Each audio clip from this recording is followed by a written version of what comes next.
బోయకొండలో పేకట శిబిరంపై పోలీసుల దాడి 5.3 లక్షలు స్వాధీనం చేసుకున్నారు. అన్నమయ్య జిల్లా చౌడేపల్లి మండలం దిగువపల్లిలో పంచాయతీ పరిధిలోని బోయకొండ భవానీ నగర్లో పేకట శిబిరంపై చౌడేపల్లి పోలీసులు దాడి చేశారు.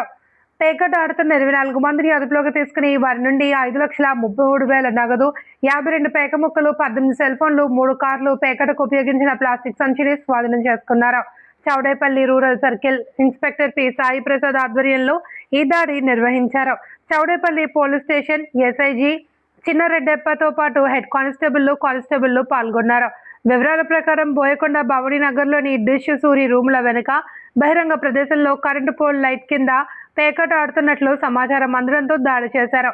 ఈ ఘటనపై చౌడేపల్లి పోలీస్ స్టేషన్లో crime number 76/2026 Andhra Pradesh gaming act section 9(1) కింద కేసు నమోదు చేసి పోలీసులు వెల్లడించారు. పట్టుబడిన వారిలో ధర్మవరం, బత్తలపల్లి, తొడిమర్రి, నార్పాల, పెదపప్పూరు, ఎల్లనూరు తదితర ప్రాంతాలకు చెందిన వారు ఉన్నట్లు పోలీసులు ప్రకటనలో పేర్కొన్నారు. కేసు దర్యాప్తు కొనసాగుతుంది.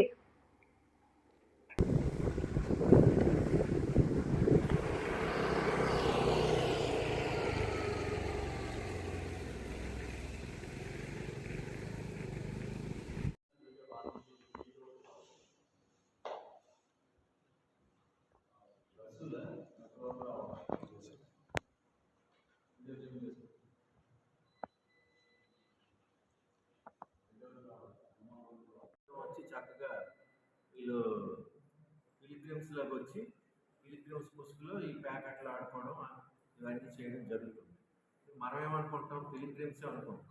బట్ వాళ్ళు దేవతను మొక్కడానికి వచ్చామనుకుంటే దేవత మొక్కడానికి వచ్చిన కదా ఈ పనులు కూడా మొదలు పెడతారు. దాని మీద ఎస్ఐ గారికి చెప్పాం. ఆదివారం నాడు ఎస్ఐ గారు స్వయంగా ఉంటున్నారు.